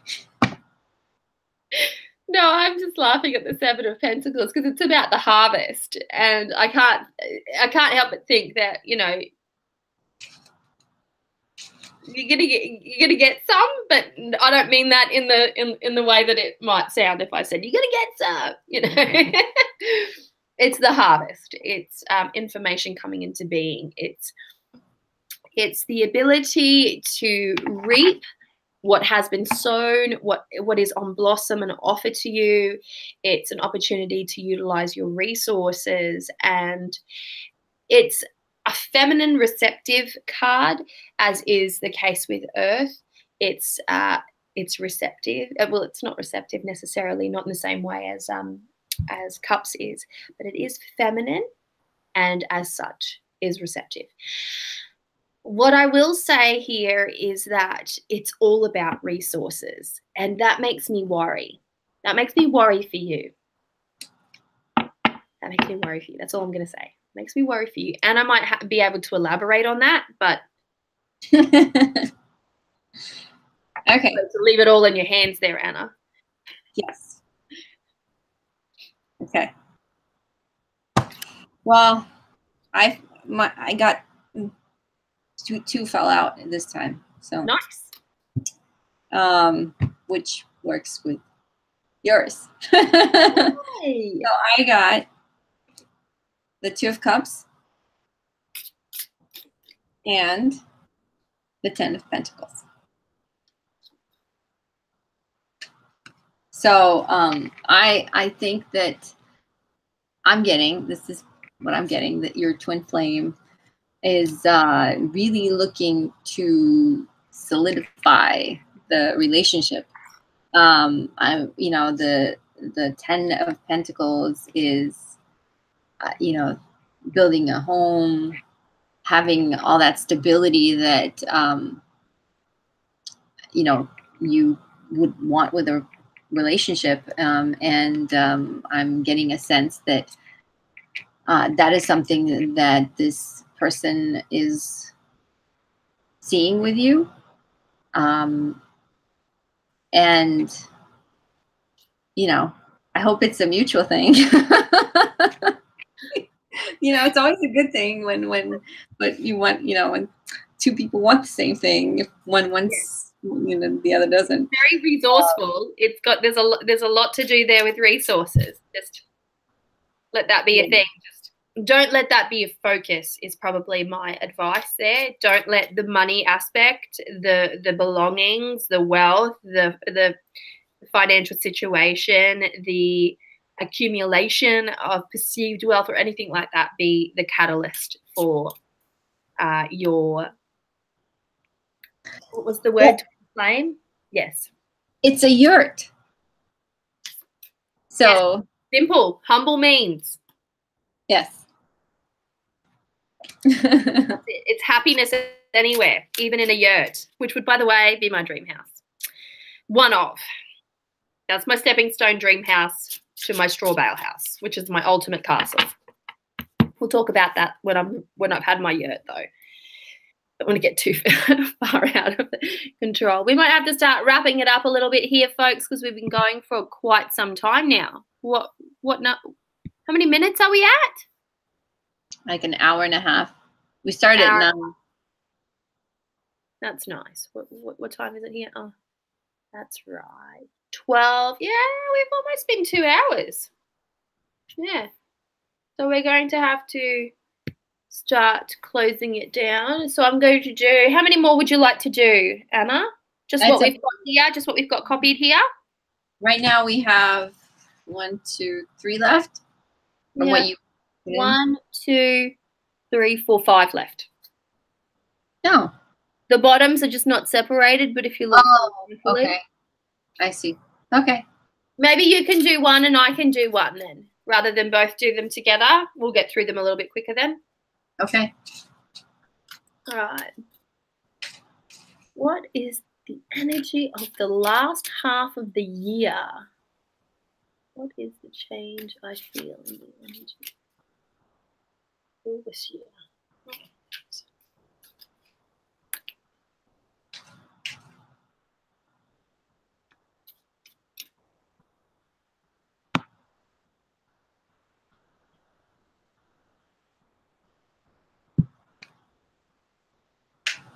Which one do you want, Anna? I'll let you choose.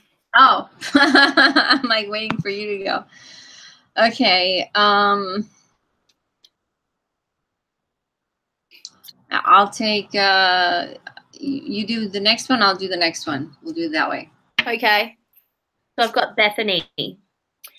What is the energy of the last half of the year? What is the change I feel in the energy? Should I return to school this year? Well, that's a convoluted question.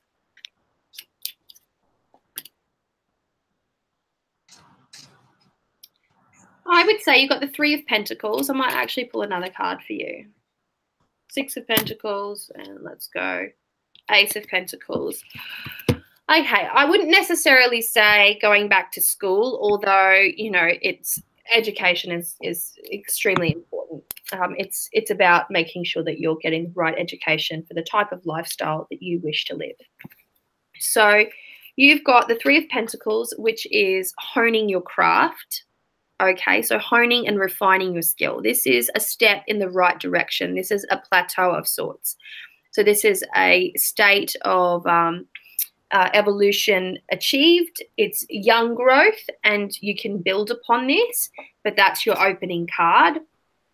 Then you have the Six of Pentacles, which shows support and health. Six of Pentacles keeps popping up in this little session of ours.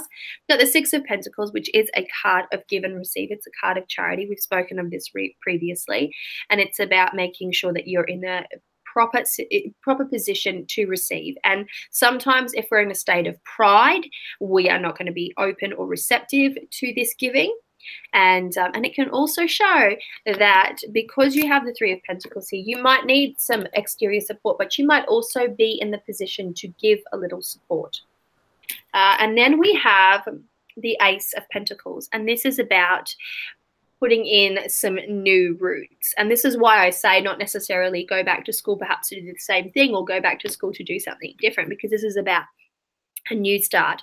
The aces represent the quintessence of an element, and so we have the quintessence of earth here. So this is the breath of earth. This is the first shoot, and so it's the idea behind the beginning. It's the idea behind the resource. The aces tend to represent the beginnings of something and a positive start in the area of resources.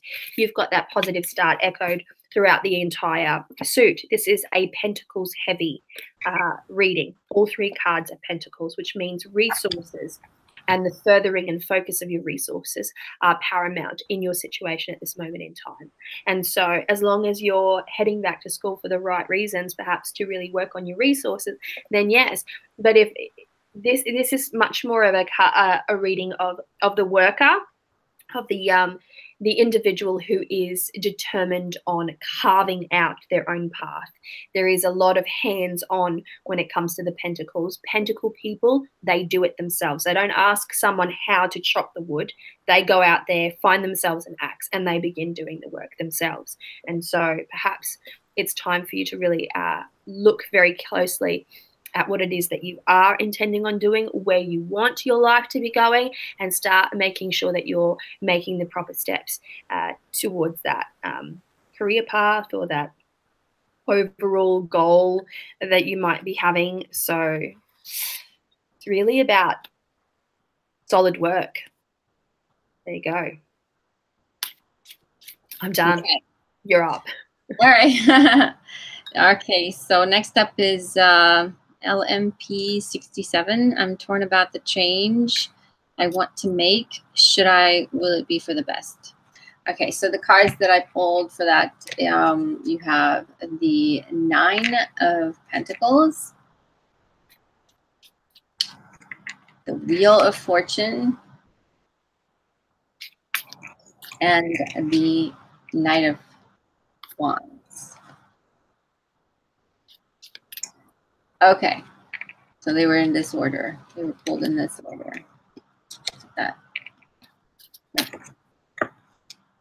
Like that. Order matters to me. Okay.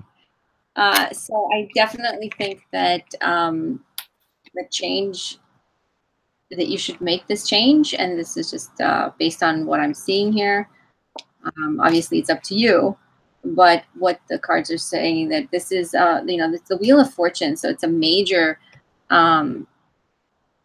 thing in your life. It's a major change. It's something that will probably affect the course of how things will go in general.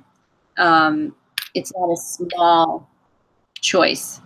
But financially speaking, it's going to really, be very fruitful. Now the Knight of Wands,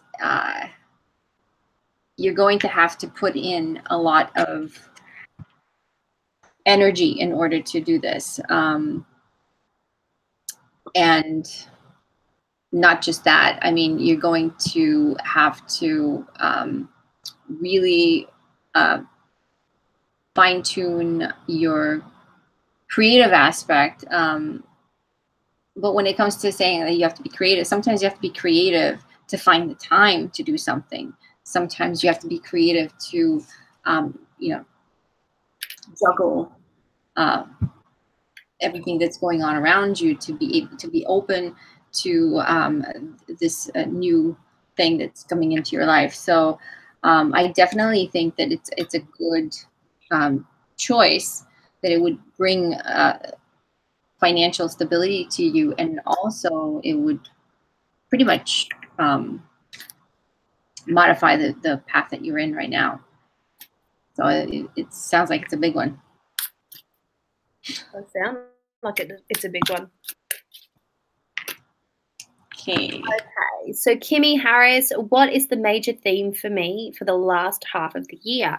And I pulled for you the Six of Wands, which is recognize the sovereign self and be prepared to crown thyself.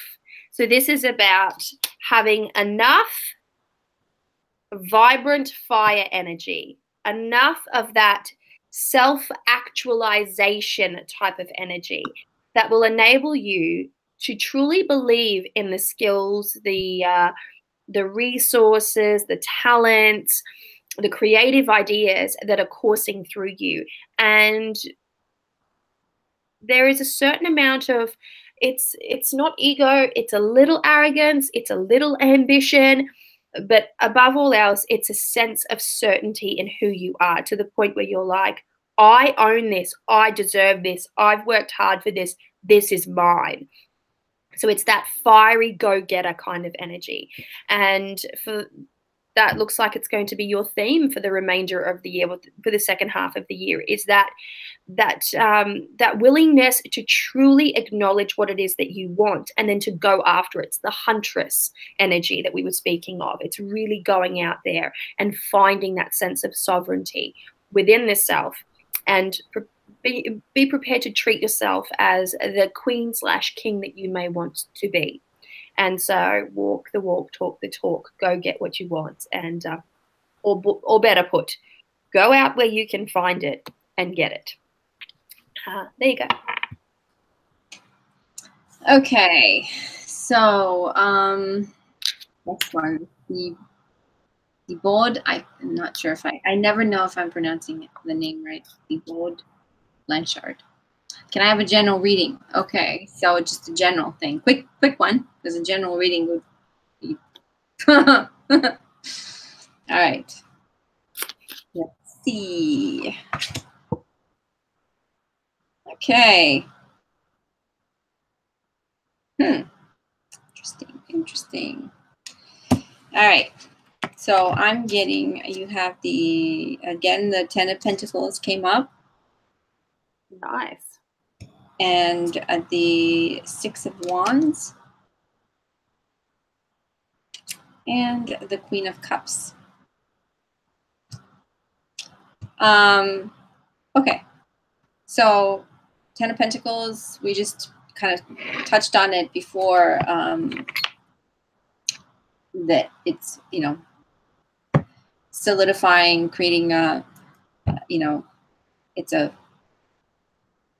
home and, good financial stability. But it's also, coming together and bringing all the things in life that you are in search of at this point on the earth energy side. The Six of Wands is we have here the self-coronation. So it's that pride and taking matters into your own hand and not letting others necessarily decide for you. And the Queen of Cups, I'm getting a strong female energy coming through and kind of contributing to this. I'm not sure if, see, I would sometimes read this, like if I got, it could be a union of some sort. One of the general readings. So it could be either a financial union, because it relates to Pentacles. So it can be a good merger. Like if you start a business, you could be, since it's self-coronation, you could be starting your own business and actually having a female partner kind of hold space, since it's the Queen of Cups, bringing in some of that emotional stability. Or it can be finding, you know, on a match, like a union sort of match. But it's definitely a joining of forces to create something bigger. So that's for the bold. Cannot pronounce that.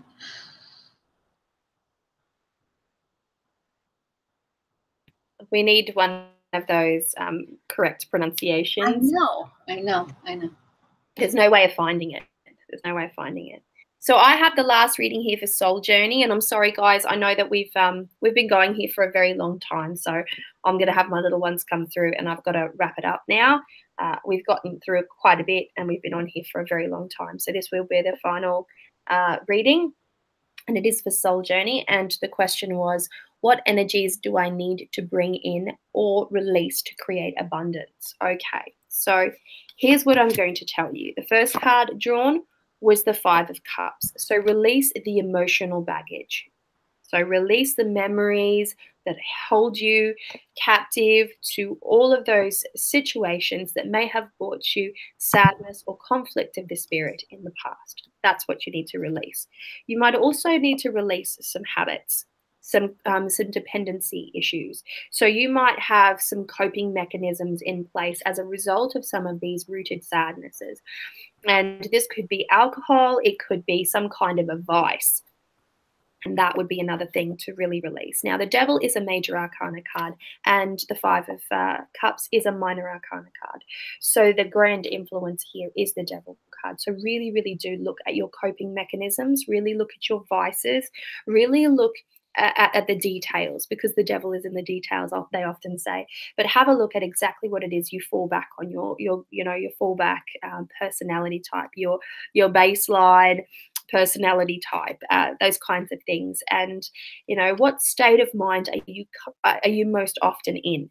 And then look at the devil and look at the Five of Cups, and allow yourself to really pinpoint what it is that is keeping you captive in that, in that state of mind.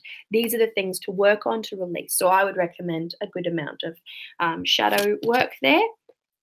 And then to bring in, you have the Lovers, and the Lovers are about union and harmonious union. It's also about co-creative partnerships. So once you're done your healing phase, your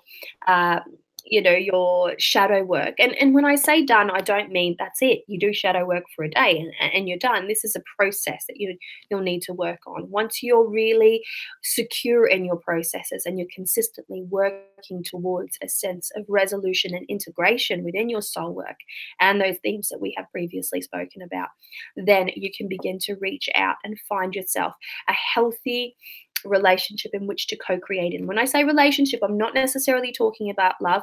I'm talking about a co-creative partnership. So there are times in our lives where we interact with individuals that seem to complement our personalities, and they bring the best out in us, the creative best, the financial best, the best, And so it's time to find that, once you've released that which you need to, then it's time to reach out and find that really great co-creative partnership. This is a major arcana card, just as I've spoken about. So this is a big card, and it could denote going to an institution that can help you out. So, for example, if I'd sorted out my budgets and all of my financial shit and I wanted to get ahead and really refine my processes, I would outsource to someone who is highly skilled, like a financial advisor. So it could be that type of relationship, outsourcing to a person that is financially skilled, or it could actually mean meeting someone that you're compatible with naturally through your own natural processes and interactions, and then working with them on a creative project that can be very, very nourishing and somewhat lucrative as well. So there you have it. And that was the last reading. My dad's going to come in here in a second. Hello. Oh, thank you. Hold on a second. Thank you. That's very nice.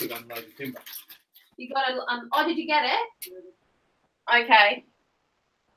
Was it ready? Remember how I said that my dad liked to give me things? He bought me popcorn. I have a whole jar of popcorn seeds that I got from a zero waste store where I bought in my own jar to make my own popcorn so that I didn't have to do this. But he's being really sweet to me, and it's hard for me to say. It's a process. So there we have it. What have we got here?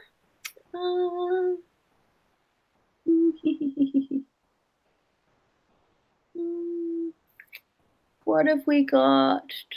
Just looking. I'm just looking.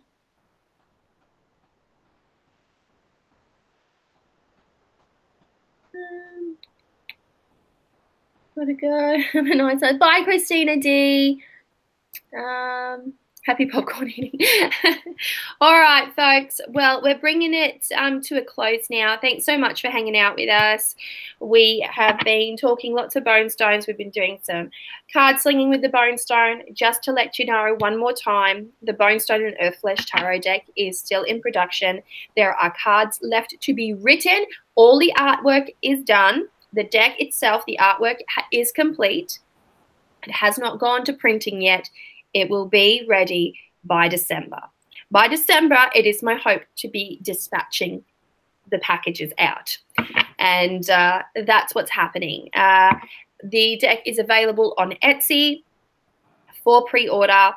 There will only be 1,000 decks printed, and I'm securing or holding on to 200 of that 1,000 deck for the just in case. I've got places for those decks to go, as well as having some spares, sending some to family, sending some to Anna, and all that kind of business. And so that is what is going on. And so the deck itself is not ready for shipping. It's not going to be ready for shipping until December. If it happens sooner, then yay. But December is the date that we are working with, and it's never changed. I've never changed it. Have I changed it, Anna? Has it been December the whole time, right? So I've never changed it. It is what it is. I've been saying it for about 18 months now. Some people are missing out on that.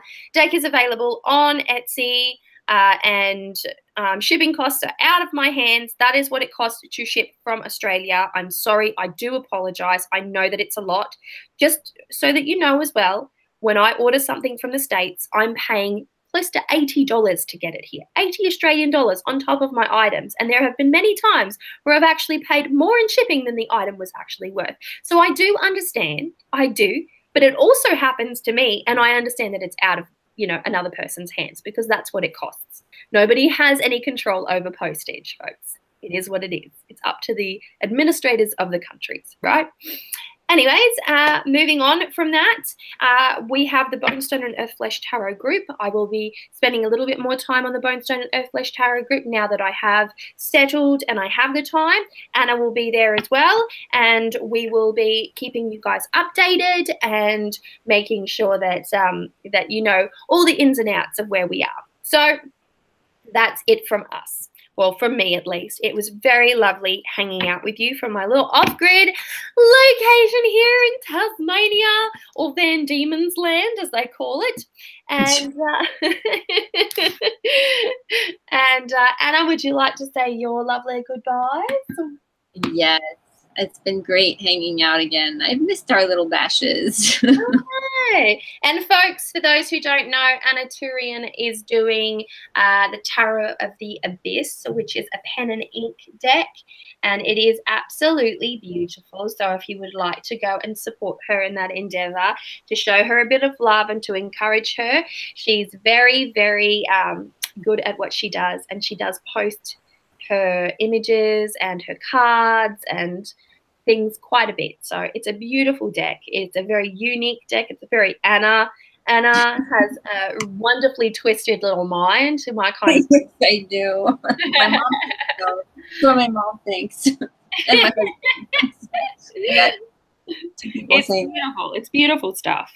So there's lots of things going on at the moment, and if anybody's interested in Tarot Summer School, and I'm not just talking about my class, I know Bell Wen's teaching, Kellyanne Maddox is teaching, Vix, the New Age Hipster, is teaching, Ethany, of course, it's her baby. There are, you know, Chris Ann Donnelly is there as well. There's so many great teachers this year, and I'm really blessed to just be included in this, you know, beautiful lineup of people. Stephen Bright's there, and it's a really nourishing program. And the whole idea about Tarot Summer School is for those people who, like me, live in the remote areas of Australia. Most tarot, you know, gatherings and, you know, big tarot days and big tarot workshops and all of those things, all of those wonderful things tend to happen in either the UK or the United States. I live near neither of those, and this is why Ethany created it. It's for people who do live remote to have that opportunity to go to an interactive lineup of workshops and really interact with other members and other tarot enthusiasts. She runs it over the summer period. She runs it every summer, and it's a really great little interactive process. For those who want to know, every single class is $28 US. After Tarot Summer School, those courses that then will become legacy will go up in price. And so it is well worth it to get in there. I myself have a course of about 32 modules, and that's hours of video. I've got meditations, audio, photographic stuff, written componentry. It's chock-a-block full, and lots of people have done some really great jobs there. So if you're interested in that, go forth to that one. All my links and all Anna's links are, as most often is, available down the bottom there somewhere. Down the bottom. And wishing you so much love, luck, peace, and joy. Please take care of yourselves. Be blessed. Anna, it was an absolute pleasure. Thanks for hanging out. Bye, guys.